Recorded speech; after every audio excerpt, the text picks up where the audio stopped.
Hello Avon, कैसे आप सब। आज हम अपने इस वीडियो को दोबारा फिर से शुरू करने वाले हैं। इससे पहले हमने आपको अलग अलग टर्मोलॉजीज के बारे में आईसीटी की अलग अलग टर्मोलॉजीज के बारे में बताया था। आईसीटी की अलग अलग टर्मोलॉजीज क्या थी, चलो उसका एक बार क्विक रिवीजन कर लेते हैं। जैसा कि देखो, हमने आईसीटी के बारे में अभी तक क्या क्या जाना था। अगर आपने वीडियो नहीं देखा है तो डिस्क्रिप्शन लिंक पे जाए और उस वीडियो के लिंक पे क्लिक करें, या अपने राइट हैंड पे जो आई बटन शो हो रहा है उस पे क्लिक करें। आपको आसानी से वो मिल जाएगा। ठीक है ना, उसको जरूर देखें। अब यहाँ पर क्या है, यहाँ पर है, एक मिनट। अब यहाँ पर क्या है, हमने क्या देखा, हमने देखा था आईसीटी का मीनिंग। आईसीटी का मीनिंग देखा। ICT means ICT. आईसीटी का मतलब क्या है, इंफॉर्मेशन एंड कम्युनिकेशन टेक्नोलॉजी। इसके बारे में हमने सब कुछ जाना। उसके बाद हमने हार्डवेयर हार्डवेयर टर्मोलॉजीज के बारे में जाना। हार्डवेयर टर्मोलॉजीज में क्या क्या आता था। सबसे पहले हमारा सीपीयू था। सीपीयू मतलब सेंट्रल प्रोसेसिंग यूनिट। फिर हमारा रैम था। रैम मतलब रैंडम एक्सेस मेमोरी। सीपीयू को ही हमारा क्या कहते थे, ब्रेन ऑफ द कंप्यूटर था। रैम को हम क्या कहते थे, शॉर्ट टर्म मेमोरी, जो कि डाटा को स्टोर करता है शॉर्ट टर्म के लिए, टेम्परेरी। वो भी तब जब हमारा कंप्यूटर रनिंग में होता है, नहीं तो ये नहीं करता। तीसरी चीज हमने जानी थी हार्ड ड्राइव के बारे में। रैम और हार्ड ड्राइव क्या क्या, रैम और हार्ड ड्राइव ये दोनों ही इंपॉर्टेंट टर्मोलॉजीज है। रैम जहां पर शॉर्ट टर्म मेमोरी के लिए होती है, वही hard drive long term memory के लिए होती है। लॉन्ग टर्म मेमोरी स्टोर करती है। देखो, हार्ड ड्राइव जो होती है वो मेन स्टोरेज होती है, जहां पर सारी फाइल और प्रोग्राम स्टोर होती है। कब तक, लॉन्ग टर्म के लिए। फिर फोर्थ टर्मोलॉजी हार्डवेयर हमारी क्या थी, motherboard, the main circuit board, जो सारे कंपोनेंट्स को कनेक्ट रखता है। इसी तरह हमने वन लाइनर सोल्व किए थे। इसका आंसर क्या था, dash in technology that support activity involving information, that is ICT. The this is the brain of the computer, that is CPU. इसको थोड़ा रब कर देता हूँ। The brain of the computer क्या होता है, CPU. Then the main circuit board क्या होता है, मदरबोर्ड। ये हमने कल सोल्व कर लिया था। देन उसके बाद हमने सॉफ्टवेयर टर्मोलॉजीज के बारे में जाना। सॉफ्टवेयर टर्मोलॉजी हमारी क्या होती है। सॉफ्टवेयर टर्मोलॉजी, देखो जैसे, देखिए, जो सॉफ्टवेयर के रूप में होती है, जैसे कि हम ओएस। ओएस मतलब ऑपरेटिंग सिस्टम, कि किस ऑपरेटिंग सिस्टम को हम यूज कर रहे हैं। This is a software that manage computers resources and provide user interface for interaction with the hardware.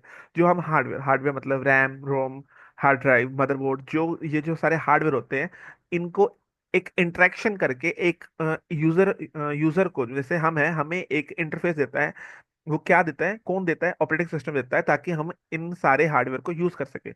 ये ओएस की सबसे सबसे अच्छी एग्जांपल क्या होती है, विंडोज।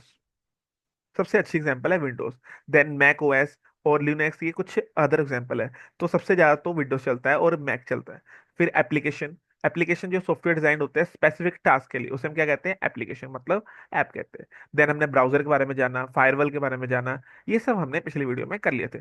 उसके बाद हम नेटवर्क टर्मिनोलॉजी में आ गए थे। नेटवर्क टर्मिनोलॉजी की सबसे अच्छी एग्जांपल है LAN, local area network. Then वैन है, वाइड एरिया नेटवर्क। ठीक है ना, ये सब इसके किसके एग्जांपल है, नेटवर्क टर्मिनोलॉजीज के। देन राउटर और वीपीएन, वर्चुअल प्राइवेट नेटवर्क, ये सारे भी क्या है, नेटवर्क टर्मिनोलॉजीज में आती है। देन हमने file file system based terminologies के बारे में पढ़ा था। फाइल सिस्टम बेस्ड टर्मिनोलॉजी मतलब जिसमें, जैसे कि देखो, यहाँ पर सबसे अच्छी एग्जांपल थी डायरेक्टरी की। डायरेक्टरी, जैसे हमारा जो फोन होता है, फोन में कॉन्टेक्ट्स होते हैं। कॉन्टेक्ट्स के फोल्डर की क्या होती है, डायरेक्टरी होती है। डायरेक्टरी में अलग अलग कॉन्टेक्ट होते हैं, जैसे राम श्याम घनश्याम तिवारी। ये सारे क्या होते हैं, कॉन्टेक्ट। उसके अंदर क्या होते हैं, नंबर, जैसे 99888 288 वगैरह वगैरह, सारे क्या होते हैं, नंबर। इस तरह डायरेक्टरी क्या होती है, ऑल्सो नोन एज फोल्डर। ये जो डायरेक्टरी होती है, जैसे ये राम, घनश्याम, तिवारी, ये सारे क्या नाम है, तो ये सारे नाम वाले क्या हो गए, डायरेक्टरी होगी। फोन डायरेक्टरी होगी। ये सारे डायरेक्टरी मतलब फोल्डर जिसमें अलग अलग फाइल्स होती है। अब फाइल क्या होती है, a file is a collection of data that store in storage device. ये सब हम कर चुके हैं। पाथ के बारे में, पार्टीशन के बारे में, यह सब हमने जान लिया है। तो आज हम करेंगे इंटरनेट एंड वेब टेक्नोलॉजीज। यहीं से हमारा टॉपिक मेनली शुरू होगा। इसके बारे में हम यहाँ पर जानेंगे। सबसे पहले इंटरनेट एंड वेब टेक्नोलॉजीज में क्या आता है, सबसे पहले आता है URL. URL means uniform resource locator. Uniform resource locator. आप यूनिवर्सल मत लिख देना, यूनिवर्सल रिसोर्स लोकेटर नहीं होता। बहुत बार एक कंफ्यूजन क्वेश्चन आ जाता है कि what URL stand for universal resource locator. No, that's for uniform resource locator. This is the address of website which you enter into a web browser. Web browser में enter करने के लिए ये एक website का एड्रेस होता है, ये बात भूलना मत। दूसरी चीज क्या आती है? H T T P. H T T P या H T T P S, hyper text transfer protocol या secure. Hyper text transfer protocol, H T T P. H T T P, hyper hyper text, sorry, hyper text transfer protocol. ये बहुत important है। ये सारे क्या है? These are the protocols use to transfer data over the internet. HTTPS is more secure version which encrypt data to prevent unauthorized access. HTTP क्या है? Hyper text transfer protocol. ये कुछ नियम है जो कि डाटा को ट्रांसफर करने के लिए बनाए गए हैं। इंटरनेट पे जो डाटा ट्रांसफर होता है उसके लिए कुछ नियम बनाए गए हैं। इसको हम क्या कहते हैं? HTTPS, hyper text transfer protocol. ये सबसे सिक्योर्ड वर्जन है जो कि इनक्रिप्ट करता है डाटा को, बचाता है अनऑथराइज एक्सेस से। यही पर देखो, यूआरएल हमने पढ़ लिया था। यूआरएल, यूनिफॉर्म रिसोर्स लोकेटर, ये एक वेबसाइट का पता है जिसे आप साइट पर पहुंचने के लिए वेब ब्राउजर में दर्ज करते हैं। और H T T P, hyper text transfer protocol, hyper text transfer protocol, hyper text transfer protocol या सिक्योर। ये इंटरनेट पर डाटा ट्रांसफर करने के लिए और उपयोग किए जाने वाले प्रोटोकॉल है। ये अधिक सुरक्षित संस्करण होते हैं। तीसरी चीज क्या होती है? डीएनएस। डीएनएस का मतलब क्या होता है? Domain name system. डीएनएस मतलब domain name system. Domain name system. This is the system that translate domain name such as google.com into IP address which are used to identify device on the network. ये जो आपका मतलब DNS एक बहुत important एक terminology है, एक बहुत इंपॉर्टेंट चीज है। ये क्या करता है? एक इम्पोर्टेंट सिस्टम है। ये आपका जो डोमेन नेम है, जैसे google.com हो गया या कोई भी ऐसी वेबसाइट जिसके मतलब कोई डोमेन नेम होता है, उनको आईपी एड्रेस में, क्योंकि इंटरनेट में तो आईपी एड्रेस ही सारा चलता है। आईपी एड्रेस से ही हम कोई ना कोई वेबसाइट पर एक्सप्लोर कर पाते हैं। अब ये जो डीएनएस ही है जो आपके जो भी डोमेन आईडीज को डीएनएस डोमेन आईडीज को आईपी एड्रेस में कन्वर्ट करता है और वेब पर उसको स्क्रॉल करने में हमारी मदद करता है। H T M L is different from HTTP। याद रखना, दोनों में बहुत फर्क है। HTTP क्या है? Hyper text transfer protocol. ये प्रोटोकॉल थे, क्या याद है? ये प्रोटोकॉल थे जो कि बनाए गए हैं, कुछ ये नियम कुछ बनाए गए हैं। क्या बनाए गए? इंटरनेट पर काम करने के लिए। जबकि HTML क्या होता है? Hyper text markup language. This is a standard language use to create a web page.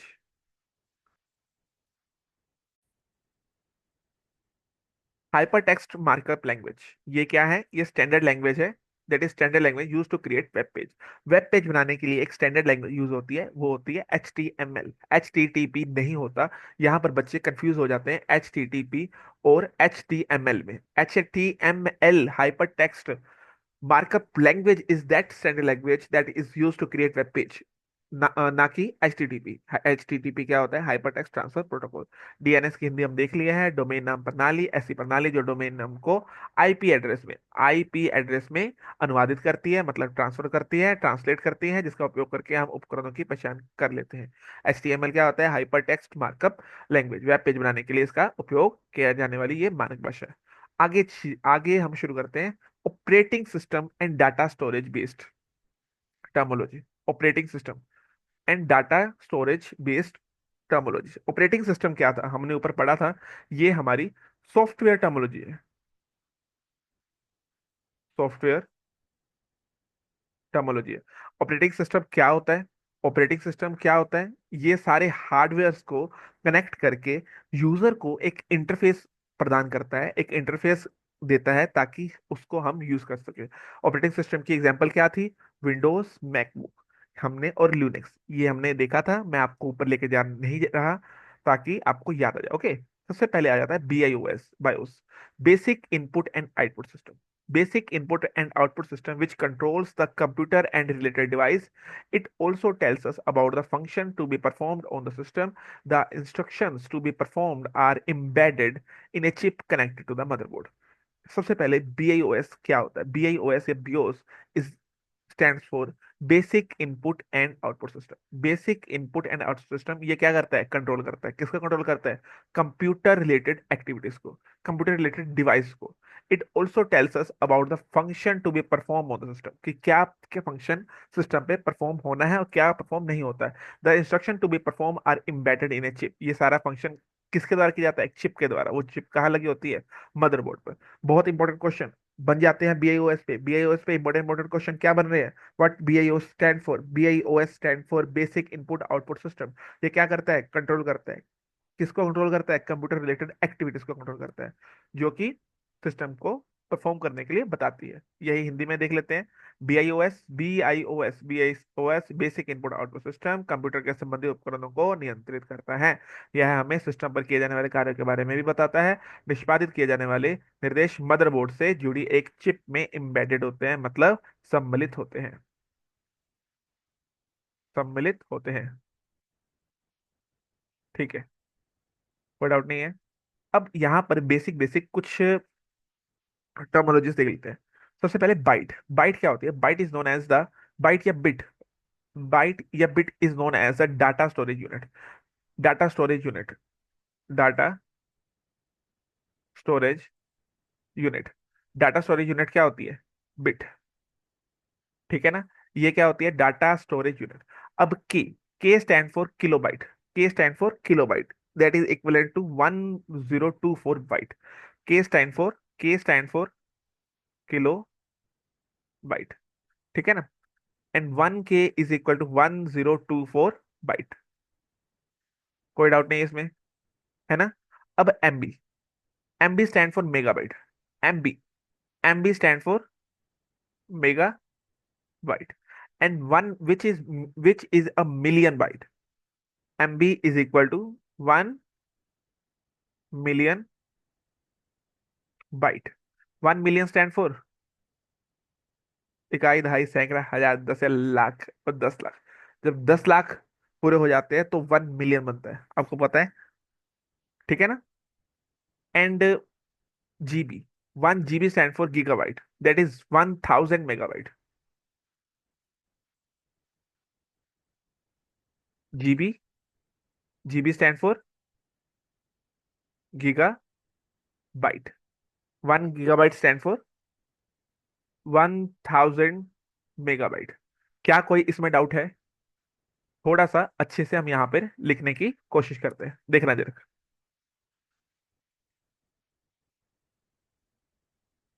ये बहुत इंपॉर्टेंट है ये। बच्चों को मतलब वन लाइनर क्वेश्चंस में ये चीज बहुत कंफ्यूज कर देती है कि क्या चीज क्या होती है, क्या चीज क्या होती है। ठीक है ना? इसको आप ध्यान से देखना। अब अगर आपने ये चीज देख ली ना तो आपको हमेशा के लिए कंफ्यूजन खत्म हो जाएगी। सबसे पहले यहाँ पे हमने देखा बाइट के बारे में। किसके बारे में? बाइट के बारे में। बाइट क्या है? ये यूनिट है। यूनिट किसकी है? डाटा की। डाटा स्टोरेज यूनिट है। यूनिट है किसकी? डाटा स्टोरेज यूनिट है। 1 बाइट। अब ये सबसे छोटी इकाई है, सबसे छोटी यूनिट है डाटा स्टोरेज यूनिट की। अब यहाँ पर बात करते हैं 1K की। K stand for kilobyte. K stand for kilobyte. Kilobyte. 1 kilobyte is 1024 byte. इसमें तो कोई डाउट नहीं है। K stand for kilobyte and 1 kilobyte is equal to 1024 bytes. And 1 MB। 1 MB stand for megabyte. Mega byte. 1 megabyte is equal to 1 million byte. 1 million byte. 1 MB is equal to megabyte is equal to 1 million byte. And 1 GB। 1 GB stand for gigabyte. Gigabyte stand for 1000 अब मुझे लगता है कि आपको इसमें कोई भी doubt नहीं होगा। क्या होगा? क्या मुझे नहीं लगता होगा।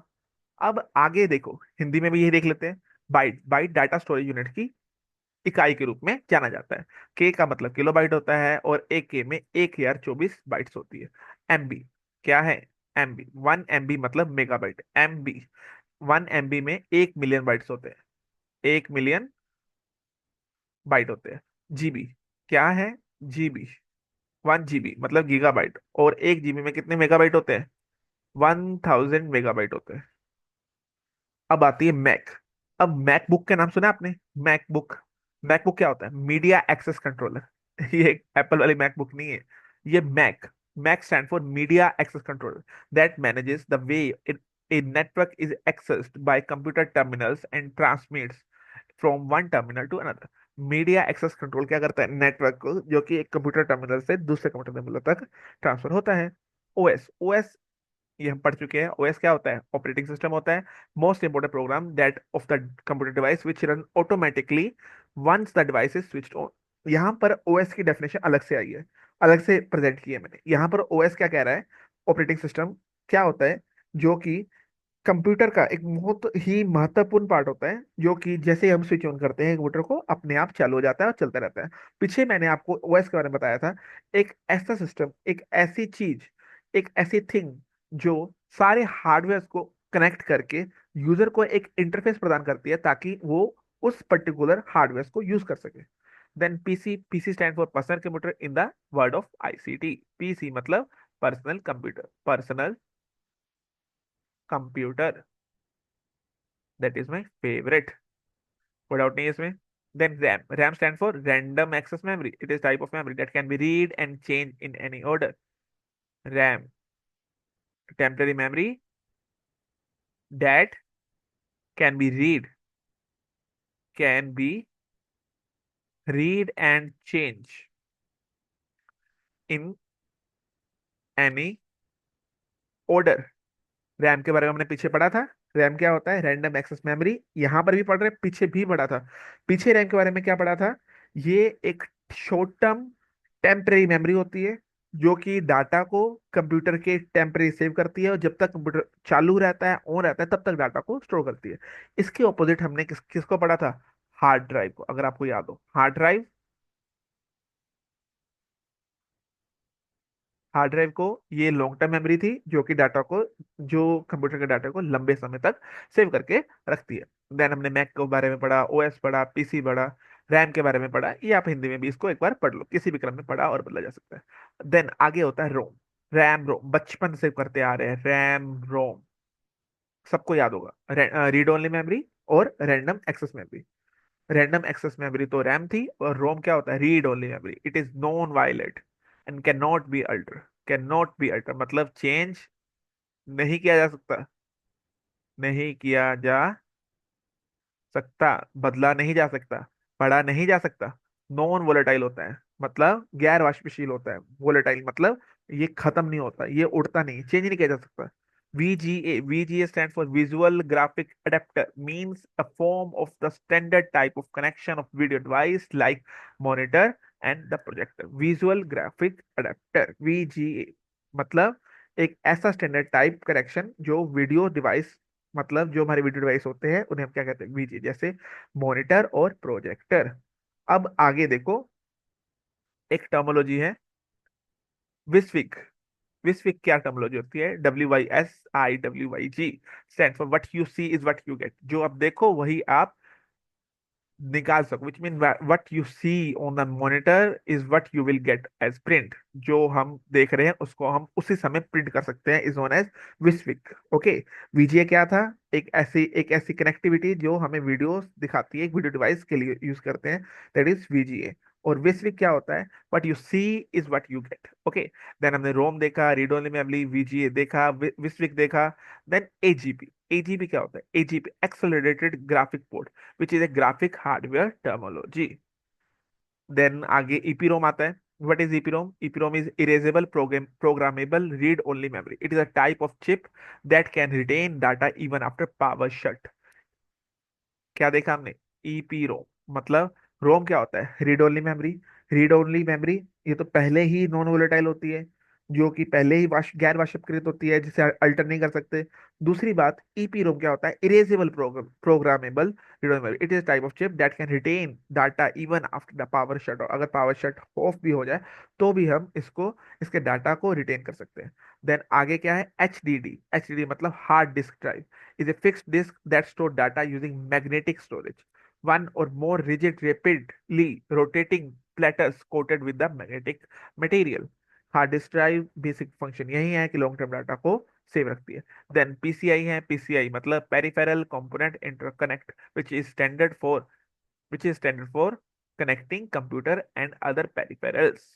यहाँ हमने क्या देखा? एजीपी देखा। एजीपी का मतलब क्या है? Accelerated graphic port. इन सारी टर्मिनोलॉजीज को याद कर लेना, पेपर में आ जाती है। देन हमने ईपीरोम देखा। देन यूनिवेक देखा। यूनिवेक नहीं देखा अभी, सॉरी, एचडीडी देखा, मतलब hard hard disk drive. Then PCI देखा। पीसीआई मतलब क्या है? Peripheral component interconnect. Then UNIVAC है। यूनिवेक क्या होता है? Universal automatic computer is one of the earliest computer. सबसे पहले कंप्यूटर का नाम क्या था? UNIVAC. UNIVAC universal automatic computer. Then यहाँ पर आगे टर्मिनोलॉजी आती है जीयूआई। जीयूआई मतलब गुई। गुई का मतलब क्या होता है? Graphic user interface. Graphic user interface is the visual representation of communication presented to the users for easy interaction with the machines। जैसा कि यहाँ पर पढ़ने से पता लग रहा है, ग्राफिक यूजर इंटरफेस जो कि एक विजुअल रिप्रेजेंटेशन देता है, कम्युनिकेशन प्रेजेंट करता है यूजर को, ताकि वो इजी इंटरेक्शन कर सके। देन हमने लैन देखा था, वैन देखा था। ऐसे ही एक मैन है। मैन मतलब मेट्रोपॉलिटन एरिया नेटवर्क। मेट्रोपॉलिटन मतलब जो एक से ज्यादा सिटीज को अपने नेटवर्क में कनेक्ट कर सके, मेट्रोपॉलिटन एरिया। देन ASCII मतलब American standard code for information interchange is a data encoding system for communication to be done electronically amongst computers। ठीक है ना? ASCII बहुत इंपॉर्टेंट है, American standard code for information. ये बहुत इंपॉर्टेंट है, इसको जरूर याद कर लेना। ओके। देन फिर हमने यूनिवेक को देख ही लिया था, यूनिवेक देखा था हमने। GUI भी हमने देख लिया। ग्राफिक यूजर इंटरफेस मैन के बारे में हमने पढ़ लिया है। ASCII मतलब सूचना इंटरचेंज के लिए अमेरिका मानक कोड, और कंप्यूटर मतलब America centre for communication interchange and क्या था? Information interchange. ठीक है ना? देन आगे थोड़े से क्वेश्चन है, इसके बारे में हम कल करेंगे। यहाँ तक में हमने आपको बहुत सारी डाटा या कंटेंट दे दिया है। ठीक है ना? अब तक के लिए मैंने आपको काफी कुछ करा दिया है। एक बार इस वीडियो को जरूर देखना, अगर आपको समझ आया तो वेल एंड गुड, नहीं आया तो कमेंट करके बताओ, और इसके जो क्वेश्चंस है वो हम अगली वीडियो में जरूर सोल्व करेंगे। तब तक के लिए आप तैयार रहना। थैंक यू सो मच, धन्यवाद।